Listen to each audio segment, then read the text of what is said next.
अस्सलाम वालेकुम नाजरीन, आप देख रहे हैं क्रॉस फायर और मैं हूं नौशाद अली खान। नाजरीन, पाकिस्तान तहरीक इंसाफ के बानी की रिहाई नहीं, रसाई तक की जो कोशिशें हैं वो तेज़ कर दी गई हैं। सोहेल अफरीदी साहब ने आइंदामा मुल्क के हर चौक को डी चौक बनाने की धमकी भी दी।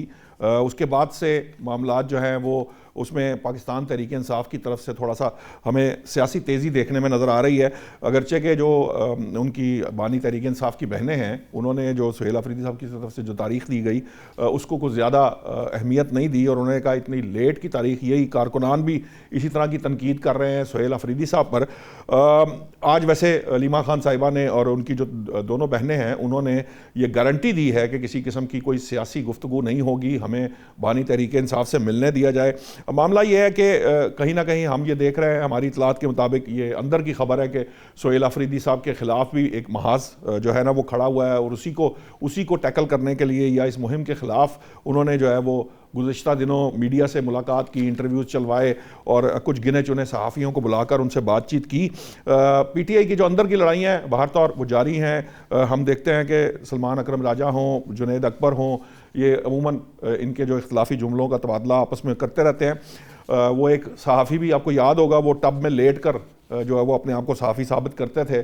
प्राइम मिनिस्टर हाउस के टब की बात मैं आपको याद दिला रहा हूँ। उन्होंने तो बानी तहरीक इंसाफ की वफ़ात की खबर दे डाली। अब ये जो है ये सब कुछ प्लान्ड है, ये प्रेशर बढ़ाने के लिए किया जा रहा है या इसका मकसद कुछ और है? क्योंकि इस तरह की इतलात चंद रोज़ पहले भी मुख्तलिफ तरह की आई थी और इससे बहुत सी बातें हो रही हैं। एक साहब जो है वो जो माल रोड पिंडी की बात की जा रही है, वो हमलावर हुए और उनको मार दिया गया, तो बाद में शफीक जान साहब ने ये तस्दीक की कि वो पाकिस्तान तहरीक इंसाफ के ही कारकुन हैं।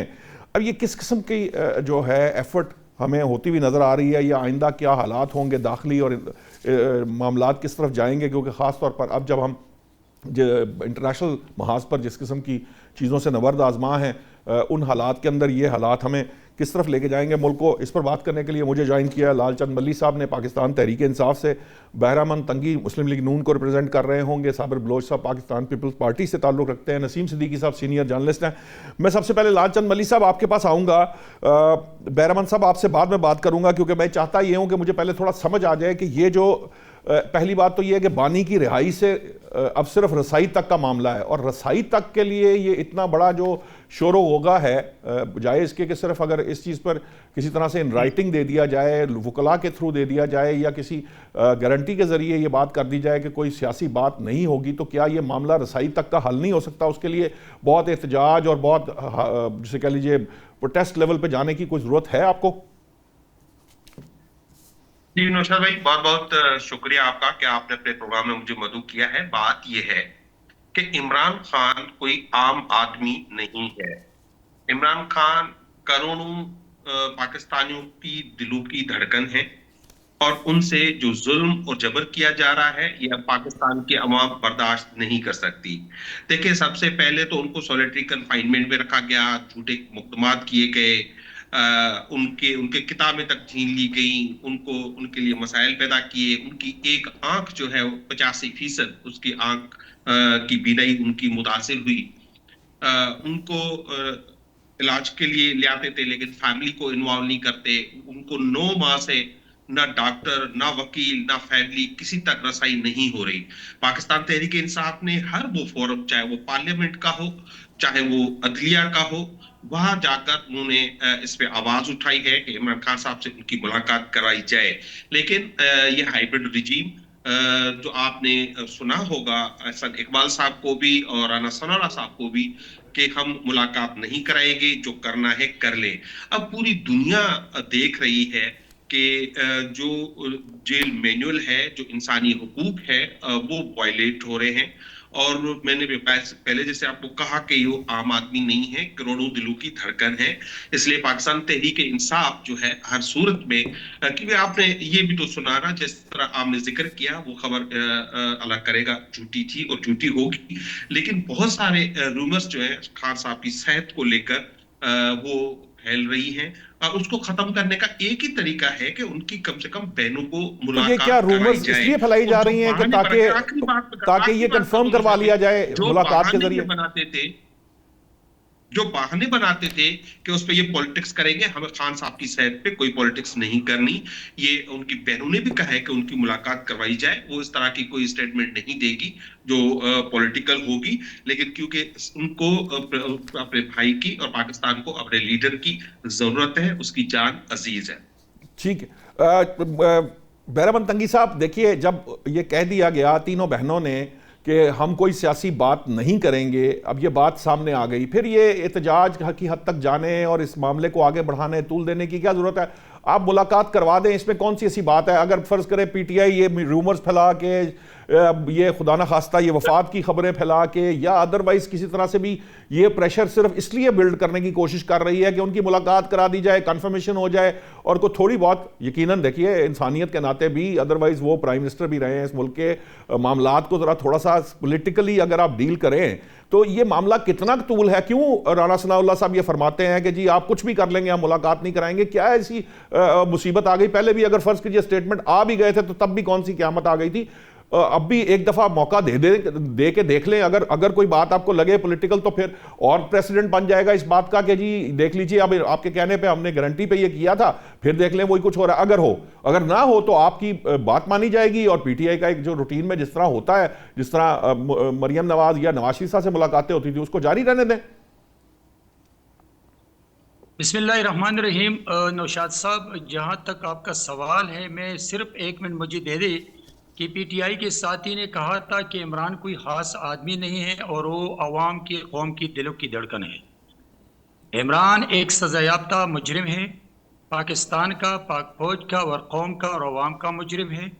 और जहाँ तक दिलों की धड़कन की बात है, बैरमन तो साहब, नवाज शरीफ भी ऐसे ही मुजरिम PTI रहे, आसिफ जरदारी साहब भी ऐसे मुजरिम रहे। ये तो मुजरिम तो चलो एक अलग डिबेट है, वो तो हो, कल को जब देखेंगे क्या वक्त आता है। सजाई देखिए, सजायाफ्ता मुजरिम है, इसने लफ्ज इस्तेमाल किया, खास आदमी नहीं है। तो मैं आपको बता दूं कि वो कुछ भी है, आम आदमी इस नहीं है। वक्त वो सजायाफ्ता मुजरिम है, इस वक्त वो सजायाफ्ता मुजरिम है। ठीक है। और मुजरिम की कोई वैल्यू नहीं है कि उसकी में खास क्या चीज है। वो एक सजायाफ्ता मुजरिम है और वो जेल के अंदर इसलिए है कि वो मुजरिम है। जहां तक इसने कहा था कि कौम की दिलों की धड़कन है, पीटीआई के वर्कर की दिलों की धड़कन हो सकती है। पाकिस्तान की 25 करोड़ अवाम का इमरान की आंख से, इमरान की अंदर रहने से, इमरान की मुलाकात करने से कोई दिलचस्पी अभी नहीं रही है।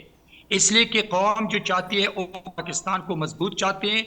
और इस वक्त जो पाकिस्तान की जो चाहे दिफाई माहिदे हैं, चाहे ईरान पाकिस्तान अमेरिका के दरमियान जंगबंदी के लिए उसकी कोशिशें हैं, तो मेरे ख्याल में अवाम इस तरफ देखती है। अभी मुजरिम कैदी 804 की रिहाई की और उसकी आंख से उनका कोई वास्ता भी नहीं है और उनकी कोई दिलचस्पी भी नहीं है। जहां तक आपके सवाल का, जहां तक देखिए नौशाद साहब, आप मुझे मौका दे दें, मैं आपके सवाल की तरफ आ रहा हूं जी। जहां तक नौशाद साहब आपने कहा था कि मुलाकात करवाने दें, मैं आपको बता दूं कि ये इनके रवैयों पे है। क्या इनके रवैये सियासी हैं? क्या आज से पहले जो पाकिस्तान के बड़े बड़े लीडर अडियाला जेलों में, कोट लखपत जेलों में, एग्जाइल में रहे हैं, तो उसका ये उनके वर्करों का, उनके फैमिली का ये रवैया है कि एक बहन उठ के ओमारे का हक के बारे में क्या अल्फाज इस्तेमाल करते हैं, फिर वो मोदी को रिक्वेस्ट करते हैं कि आप प्रेशर डाल देता कि मेरे भाई को रिहा करवा दें। ये इनके रवैयों पे है। ये सियासी जुमात बनकर आगे बढ़े। और मैं रोज़ अव्वल से कहता हूं, मैंने अपनी लाइफ में पहली मरतबा, ये मैं आपको नहीं कह रहा हूं, मैं रोज़ अव्वल से ये कह रहा हूं कि मैं पीटीआई को सियासी जुमात नहीं समझता हूं, न मानता हूं। ये एक दहशतगर्द टोला है। और कल परसों के जो उनके वर्कर ने जो चेक पोस्ट पे हमला किया, जो हमारी लाइन फोर्स पे हमला किया, ये उसकी निशानदेही है कि ये बैरमन साहब, नेशनल असेंबली में, सेनेट में, पंजाब असेंबली में, हर जगह उनके जो हैं वो पार्लियामेंटेरियंस मौजूद हैं, इलेक्टेड मेंबर्स मौजूद हैं। पार्टी के ऊपर कोई पाबंदी नहीं लगाई इलेक्शन कमीशन ने, सो वो है तो सियासी पार्टी। लेकिन नेशनल असेंबली में भी मौजूद है, सेनेट में भी मौजूद थे, और खैबर पख्तूनख्वा में उसकी हुकूमत भी है। जी जी। लेकिन आपको मैं बता दूं कि तालिबान रिजीम के सहूलतकार और इंडिया के साथ उसके सोशल मीडिया एक पेज पे होना, और बिल है जो मारंग बलोच बिल है के नुमाइंदा है, उनको सपोर्ट करना, और वहां कश्मीर में कलदम एक्शन कमेटी को सपोर्ट करना, ये किस चीज की निशानदेही करती हैं? मैं इसको ना सियासी जमात मानता हूं, मैं इसको एक दहशतगर्द टोला मानता आप हूं। पाकिस्तान तहरीक इंसाफ पर पाबंदी लगा सकते हैं अगर आप समझते हैं कि ये इतनी, देखिए आपने मैं समझता हूं, इससे पहले भी कुछ ग्रोहों पे, जमातों पे पाबंदी लगाई है ना, इसी बुनियाद पर लगाई, तो क्या पाकिस्तान तहरीक इंसाफ पर पाबंदी लगाने जा रही है हुकूमत? मैं अपील करता हूं पाकिस्तान के इदारों से और हुकूमत वक्त से कि जो आप परसों पीटीआई के वर्कर ने हमला किया है, बेहतर यह है कि ऐसी जमात पे जो दहशतगर्दी पे उतर चुकी हैं, जो वो मेरे लाइन फोर्सेस की कारवां पे मत के हमले करते हैं, मैं समझता हूं कि अभी वक्त आ गया है कि पीटीआई जैसी दहशतगर्द जमात पे पाबंदी लगाई। ये आपके चैनल के तवज्जुह से मेरी अपील है।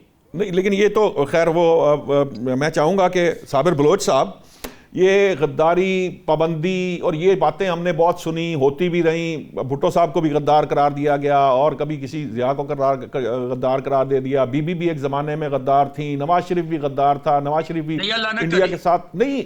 मैं जो लोग बात के पर्सपेक्टिव में कह रहा हूँ, मेरी नज़र में तो कोई इस तरह गद्दार नहीं है। ये बातें इतनी हो चुकी हैं कि अब ये जो मुनासिब लगता नहीं है कि क्या सियासी जमातें पाबंदियाँ लगने से ख़त्म हो जाती हैं, क्या जो लीडर्स हैं उनके ऊपर इल्ज़ामात लगने से या सियासी केसेस बनने से या उनको सजाएं हो जाने से क्या वो कायम रहती हैं? हमने नवाज शरीफ साहब को ये आपने देखा वो कैसे आए और कैसे जो है ना वो सारे केसेस ख़त्म हो गए।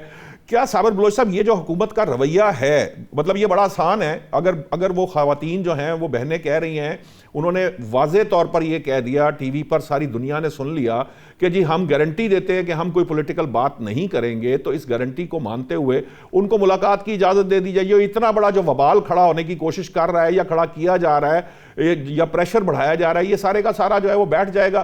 तो फिर हुकूमत को ऐसा क्या डर है कि वो ये अगर फर्ज कीजिए ये वो इसके बाद भी कोई गलती करे तो एक मजीद ऐड हो जाएगा ना, उनके खिलाफ बात ऐड हो जाएगी, कौम को भी समझ आएगी, तो वो क्यों नहीं करने देते?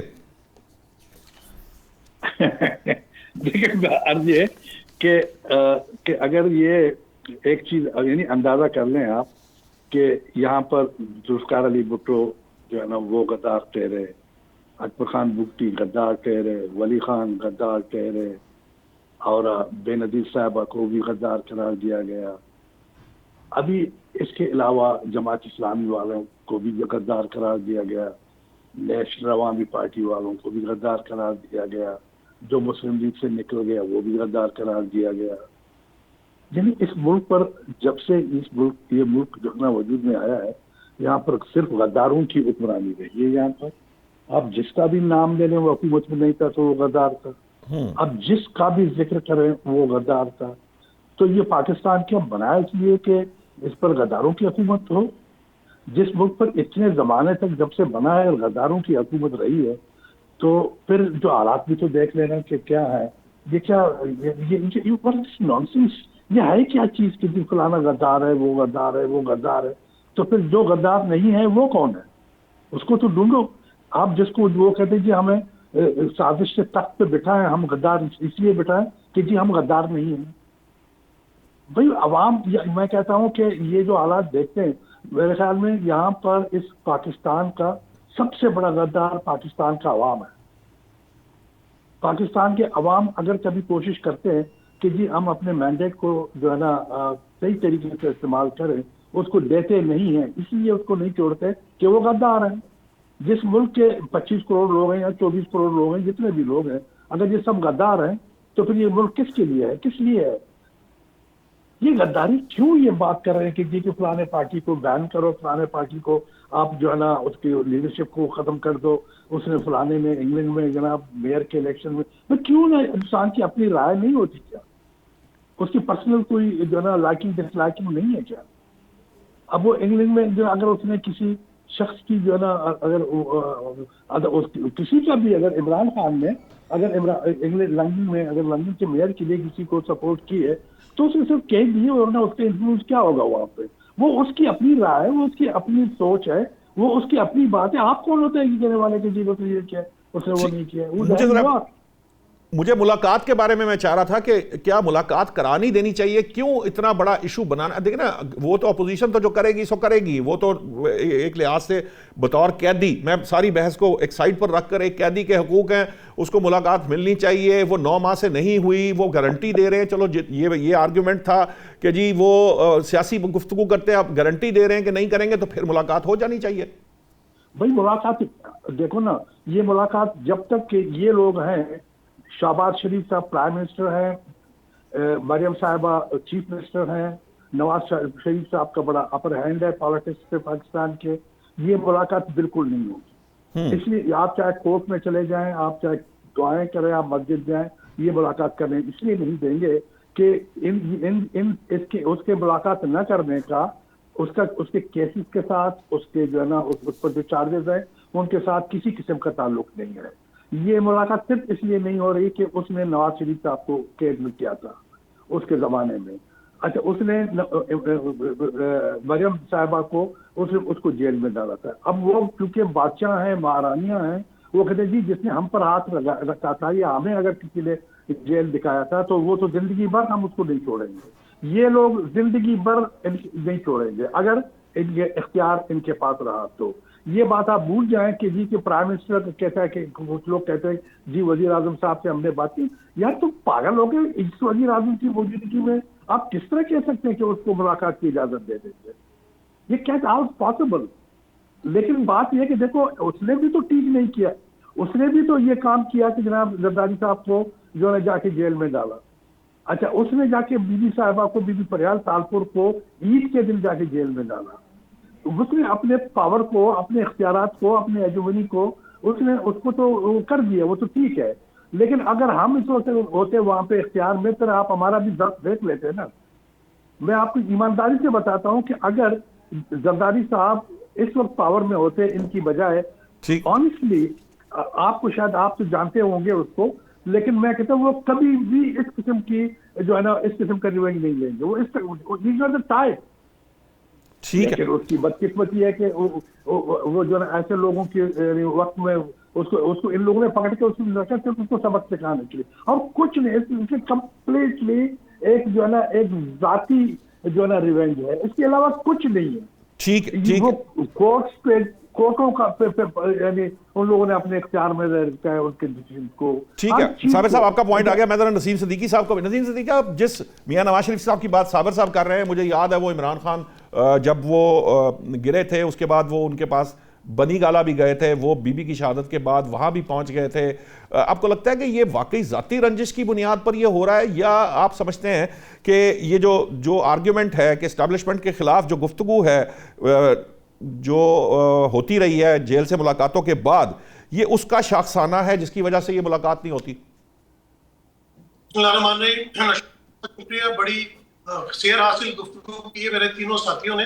थोड़ा टाइम मुझे दीजिए, बातें थी आपके सवाल के साथ साथ मैं बाकी बातों का भी जवाब दूंगा। आपने सवाल बहुत अच्छा रखा है कि उनकी मुलाकातें होनी चाहिए कि नहीं होनी चाहिए। मेरे भाई बहरा के सजा याफ्ता मुजरिम है, बेशक वो सजा याफ्ता मुजरिम है या जंगी मुजरिम हो, उसके भी हकूक होते हैं।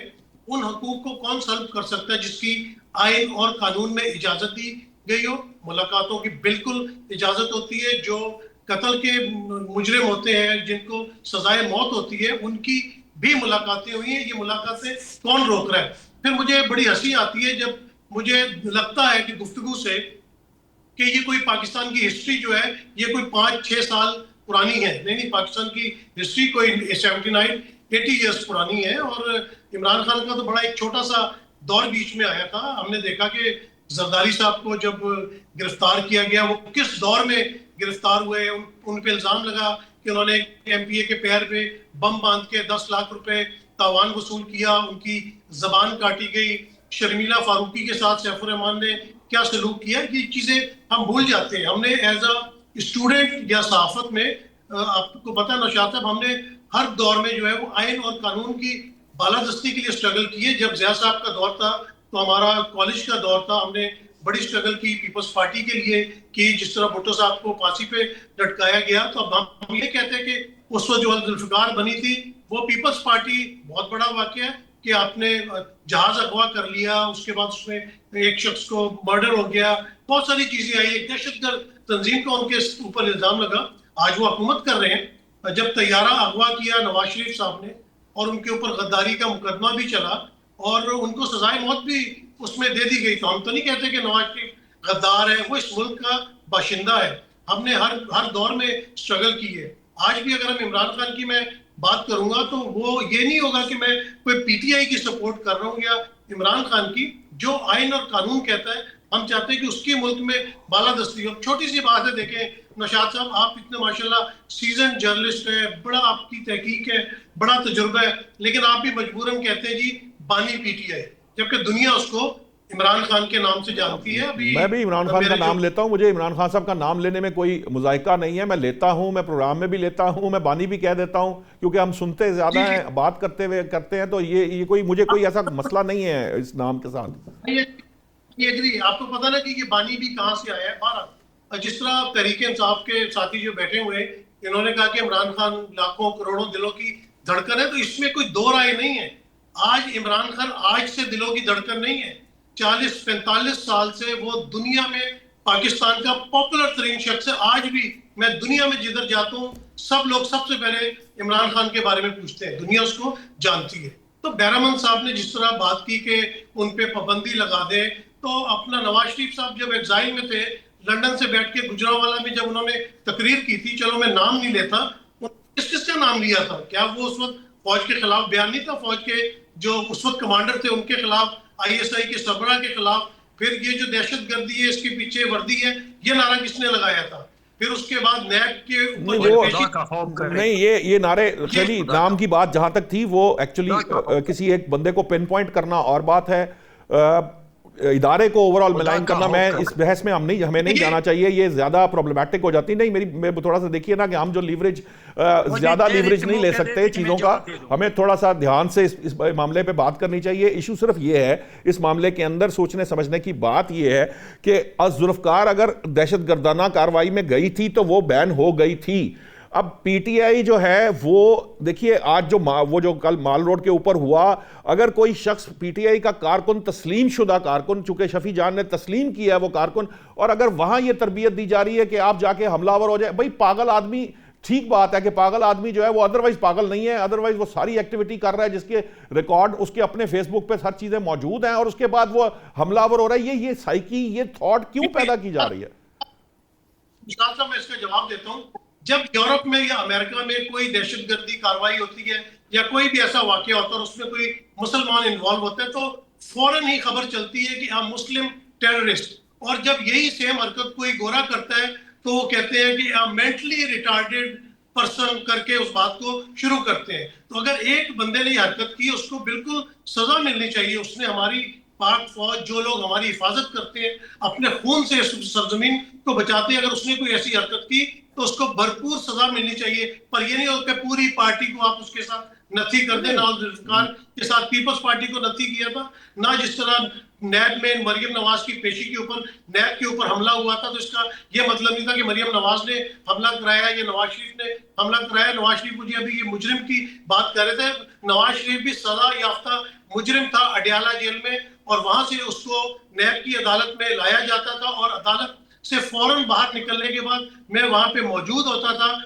वो अदालत की सीढ़ियों पे खड़े होकर प्रेस टॉक करते थे। तो आप एक शख्स को इतनी लीवरेज दे देते हैं, और एक शख्स जिसकी कानून के हिसाब की लेकिन राइट बनता है। ठीक है, आपकी बात दुरुस्त बात है, आपकी बात दुरुस्त है, लेकिन इसमें थोड़ा उसका भी फर्क जरूर रहता है। ये नहीं हो सकता कि हम एक दहशतगर्द का कोई एक्ट कर रहा हो और एक कोई चोरी का पर्चा हो या एक कत्ल का पर्चा। देखिए, हर चीज की कैटेगरीज हैं। तो किसी ने पहले कभी किसी फौज के ऊपर इस तरह से हमला भी नहीं किया था। मैं इस बहस में नहीं जाना चाहता कि 9 मई जो है वो उसका मामला क्या है। ये इल्जाम, ये बात, ये हर चीज जगह पे ये बात कही हुई है, सजाएं हुई हैं। कल जब वो बदलेंगी वो अलग बहस है। एक मिनट, आप किसी ने फौज पे हमला नहीं किया, नवाज शरीफ ने अपने आर्मी चीफ का जहाज अगवा करवा लिया था। आप क्या बात कर रहे हैं भाई? वो किस्सा खत्म हो गया। अब आप ये कह नहीं सकते क्योंकि अदालत से वो मामला जो है वो अब बरी हो चुका है। जब कल आप कारकुन की बात करें, एक लीडर ने एक वज़ीर-ए-आज़म ने अपने आर्मी चीफ का जहाज अगवा करवा लिया, आप उसका जिक्र नहीं कर रहे। इससे बड़ी भाई इसके बाद वो प्राइम मिनिस्टर ऑफ पाकिस्तान रहे इस किस्से के बाद, और ये चीज कहीं स्टैब्लिश नहीं हो पाई। इस बहस को अब कोई फायदा नहीं है, हम इस बहस की तरफ जाएंगे। ये नहीं हो सकता कि आप जो बंदा एक, अगर फर्ज कीजिए कोई गलत सजा दी गई थी, वो दुरुस्त हो गया, वो दुरुस्त होने के बाद वो इस मुल्क के प्राइम मिनिस्टर रहे, प्राइम मिनिस्टर रहने के बाद अब अगला मामला आ गया, अब उसको इसके साथ नहीं जोड़ा जा सकता। अभी ये मामला उस लेवल पे है, ठहर जाना मेरी बात, ये उस सतह पे है जहां सजा हुई थी। 40 साल बाद तो जीत के आता है इमरान खान इलेक्शन यार। सुप्रीम कोर्ट कहती है कि भुट्टो साहब को फांसी देने का गलत फैसला था। यार 40 साल बाद आप लोगों को फांसी पे लटका, फिर कहते हैं गलत फैसला था, और बाकी आप फैसले अदालत के बगैर जो है वो ठीक है, एक दिन में बैठ के आपका पॉइंट आ गया, आगे आपका पॉइंट आ गया। बैराबंद साहब आप कुछ कहना चाहते थे कि मैं मल्ली साहब की तरफ जाना है। मैंने देखिए नौशाद साहब, ये नसीम सिद्दीकी साहब जो लंदन से बैठे हैं और इसने दो बातें की, एक ये जो दहशतगर्दी इनकी पीछे वर्दी है, और फिर दूसरा कि मियां मोहम्मद नवाज शरीफ साहब के बारे में कहा कि जहाज अगवा करके मुजरिम है। तो ये इसके बारे में मैं क्या बात करूं, लेकिन इतना मैं बताना चाहता हूं कि ये जो दहशतगर्दी इनकी पीछे वर्दी है, अगर आपके अंदर गैरत है, जुर्रत है, आप में शर्म है, तो लंदन में पीटीएम के प्लेटफॉर्म के नीचे बदबूदार मंजूर की तंजीम वहां पर लंदन में पाकिस्तान के खिलाफ साजिश करते हैं और ये नारा लगाते हैं। अगर आप में गैरत है थोड़ी सी, तो आप उनके सामने आकर अपने मुल्क के लिए जो आपका पहचान है, जिस पासपोर्ट पे आप लंदन में बैठ के काते हैं, तो आप पीटीएम के सामने आ जाएं, और जो मेरे मुल्क के खिलाफ, मेरे पाक फौज के खिलाफ, मेरे सिक्योरिटी फोर्सेस के खिलाफ जो पीटीएम के प्लेटफॉर्म से नारे लगते हैं, तो शर्म का मुकाम है कि आपकी मौजूदगी में ऐसे नारे लगते हैं, आप जाएं उनको मना करें। दूसरी सुने मेरे फ्लोर पे आप बात नहीं कर सकती, मेरे फ्लोर पे आप बात नहीं कर सकते, वरना मैं आपकी जुबान रखूंगा। मैं जब बात खत्म करूं फिर आप अपनी फ्लोर पे बात करें, आदाब सीख लें। नसीम साहब एक मिनट उनको बोल लेने दें, आप फिर आप जवाब ले मेरा, मैं आपको देता जी मैं आपसे जवाब जरूर लूंगा, क्योंकि अगर मल्ली साहब को ये मौका, उनको मौका मिला है, तंगी साहब को, तो आपको भी मिलेगा। सर एक मिनट बात सुन ले, यही पे जवाब ले ले। पाक फौज के खिलाफ दुनिया में कहीं अगर कोई बात करता है तो हम उसको मुंह तोड़ जवाब देते हैं। मंजूर पश्तीन अगर कहीं पे ऐसी बात करता है, मुंह तोड़ जवाब देते हैं, लेकिन आप में इतनी गैरत है कि आप जी अब ठीक है, आपका जवाब आ गया। तंगी साहब आप बोलिए। इसको चुप करवा दे जी बस आप बोलिए। नौशाद साहब इसको चुप करवा दे, इसको चुप करवा दे, इनको तरीका सिखाए, इनको टॉक शो की आदाब सिखाएं। मैं अपने बोले बात करता हूं, छोड़े ना इस बहस को, हो जाए फिर बताएं आप बात कर रहे थे। देखिए जहां तक इसने कहा था कि मियां नवाज शरीफ ने तैयार अगवा करके मुजरिम है, तो इसको शर्म नहीं आती है कि जो इस वक्त जेल में पड़ा है, जो मुजरिम है, इनको मुजरिम नहीं कहते हैं, और जो अदालतों ने बाइज्जत बरी किया है उसको मुजरिम कहते हैं। ये इनको इतना शर्म नहीं है। इनको ये अगर टाउट है पीटीआई का तो बेशक, लेकिन तज्जियाकार ना लेके यहां पर पीटीआई का यूती लिख लें। जहां तक इसने ये कहा है कि यहां पर उनको मुलाकात के लिए, मैंने जो बात की है, मैंने उसको ये नहीं कहा कि उनको मुलाकात का टाइम नहीं मिलना चाहिए। मैंने कहा ये पीटीआई के रवैये पे है, पीटीआई की लीडरशिप के रवैये पे हैं, उनकी फैमिली के रवैये पे हैं। इसलिए कि आज से पहले बहुत ज्यादा लीडर अडियाला और कोट लखपत जेल में रहे हैं, उनके बहनों ने ऐसे बयानात नहीं दी। उसने अडियाला जेल के ताले तोड़ने की बात नहीं की, उसने अडियाला जेल पे हमले की बात नहीं की। वहां जो अडियाला जेल में बनते मियां मोहम्मद नवाज शरीफ ने अपने वर्करों को डाल बनाकर अपने वर्करों से ये रोना शुरू नहीं किया कि मुझे रिहा करवा ठीक है, आपका आ गया। मैं जरा मल्ली साहब की तरफ बढ़ा। मल्ली साहब, ये जो हमने अदालत, एक मिनट मुझे दे दे, हमने अदालतों को पेश करके बाइज्जत बरी हो चुके हैं, लेकिन मेरे बाइज्जत बरी होने वाले लीडर को मुजरिम कैदी 804 चोर डाकू लुटेरा कहते हैं, और जो चोरी के जुर्म में आज वो जेल के अंदर पड़ा है वो अपने आप को लीडर कहते हैं। उनके जो आपका पॉइंट आ गया। तंगी साहब आ गया पॉइंट, मुझे ब्रेक का कहा जा रहा है। मैं नसीम साहब आपके पास वापस आता हूं। मैंने मल्ली साहब की तरफ जाना, वो वेट कर रहे हैं, साबिर बलोच साहब भी वेट कर रहे हैं, मुझे ब्रेक का कहा जा रहा है। मल्ली साहब जब वापस आएंगे तो हम उस कारकुन की बात करेंगे। असल मसला एक कारकुन के बिहाफ पे पूरी जमात को कहने का नहीं है, असल मसला इस सोच का है, इस अप्रोच का है। जिसको रोके जाने की जरूरत थी। अगर 9 मई के बाद भी इनसे इस तरह के लोगों से किनारा कशी की जाती, उन्हें डिसोन किया जाता, या क्लियरली उनके खिलाफ जो है वो एस्टेब्लिशमेंट या आप जो कह लीजिए हुकूमत का साथ दिया जाता, उस वक्त की हुकूमत के साथ मिलकर इसको खत्म किया जाता, तो ये अप्रोच आगे ना बढ़ती। अब अगर इस तरह की सोच और अप्रोच पीटीआई के कारकुन में बढ़ रही है तो उसका सद्देबाब किसने करना है, इस पर बात करेंगे। वली साहब से अभी ले रहे हैं एक ब्रेक।